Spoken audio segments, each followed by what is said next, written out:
If you want to set a photo as a wallpaper on Samsung Galaxy S25, you have two methods to do so. The first method is by going to settings, then you can choose wallpaper and style, choose change wallpapers, and then over here we have gallery where we can choose one of these folders, or we can press this arrow on the right side in order to choose a specific wallpaper, and then we can press down in the top right corner. Over here we can choose to set it for the lock screen and home screen, and then let's go next. And of course we can adjust the position of the photo, we can zoom in and zoom out if needed, and then once you are done, remember that you can switch the preview to something else. We also have some additional settings here. So press down in the top right corner, and that's all.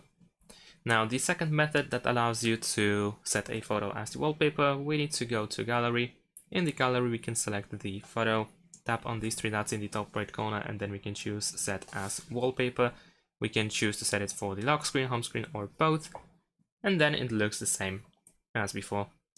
And that's it. Thanks for watching. Leave a like and subscribe to my channel, and see you in my next videos. Bye.